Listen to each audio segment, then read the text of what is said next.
두 후보자 임명에 대해서 정치권에선 엇갈린 반응이 나왔습니다. 국민의힘은 결격 사유가 없다고 했고 민주당은 국회를 무시한 전략이라고 맹변했습니다. 여야는 일부 법안을 두고도 신경전을 벌이고 있습니다. 국회 연결합니다. 박기환 기자. 네, 국회입니다. 일단 두 후보자 임명에 대해서 여야 반응 전해주시죠. 네, 윤석열 대통령이 이원석 검찰총장과 한기정 공정거래위원장에 대한 임명을 강행한 데 대해 여야는 엇갈린 입장을 내놨습니다. 먼저 국민의힘 박정하 대변인은 심각한 결격 사유가 없음에도 청문 보고서를 채택하지 않은 것은 국정 발목 잡기에 불과하다며 윤 대통령의 결정을 환영했습니다. 특히 국정 공백이 장기화된다면 그 피해는 고스란히 국민의 몫이라면서 야당도 불필요한 정쟁으로 국민을 피로하게 하지 말아야 한다고 지적했습니다. 민주당은 국회 무시 전략이라며 강하게 반발했는데요. 민주당 김의겸 대변인은 검찰을 이용한 사정정국 돌파가 계속되는 가운데 이를 완성하겠다는 뜻으로 보인다고 비판했습니다. 또 야당의 지적을 무시하고 잘못된 인사를 강행하는 모습이 되풀이됐다며 인사 참사가 반복되고 있다고 지적했습니다. 여야가 법안을 두고도 신경전을 벌이고 있는데 어떤 법안들이 있습니까? 네, 민주당은 어제 농해수위 소위에서 쌀 시장 격리를 의무화하는 양곡관리법 개정안을 단독 처리한 데 이어 오늘은 전북에서 최고위 회의를 열었습니다. 이재명 대표는 중요 법안 처리에 여야가 어디 있느냐며 속도전을 예고했습니다. 이야기 들어보시겠습니다.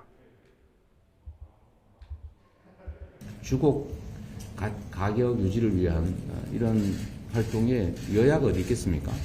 저는 이런 거야말로 속도전으로 국민의 뜻에 따라서 주어진 권한을 최대치로 행사하는 대표적인 사례라는 생각이 듭니다.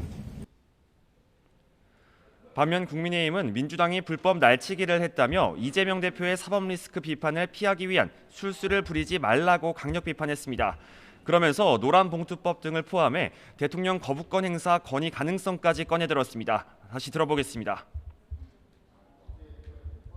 민주당에 의한 일방적인 국회 운영에는 절대 저희들이 응할 수가 없습니다. 협조할 수도 없습니다. 민주당이 일방적으로 법안 처리를 할 경우에 대통령께 거부권을 행사하라고 저희들이 건의하도록 하겠습니다. 네, 국민의힘 원내대표 선거는 어떻게 되고 있습니까?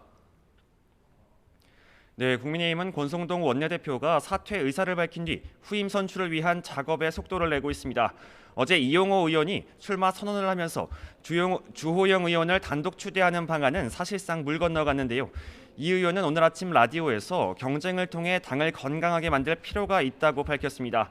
또 단독 추대하는 방안은 윤석열 대통령의 뜻이 아니라며 원내대표 선출에 대해 윤심은 특별히 없다고 설명했습니다. 정진석 비대위원장도 윤심이 어디 있느냐며 의원들의 뜻에 따라 결정될 거라고 말했습니다. 들어보시겠습니다.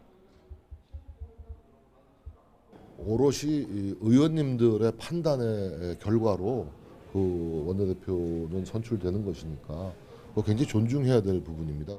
복수의 후보가 등록을 하면 단 경선을 하는 거고 후보가 한 사람이 나와도 거기서 초기를 물어야 됩니다. 이 의원에 이어 조혜진, 박대출 의원 등도 출마를 거듭 고심하는 것으로 알려진 가운데 추대론이 나왔던 주호영 의원이 직접 경쟁에 뛰어들지도 주목됩니다. 국민의힘은 내일까지 후보 등록을 마치고 오는 19일 의원총회를 통해 새로운 원내대표를 선출할 예정입니다. 지금까지 국회에서 YTN 박견입니다.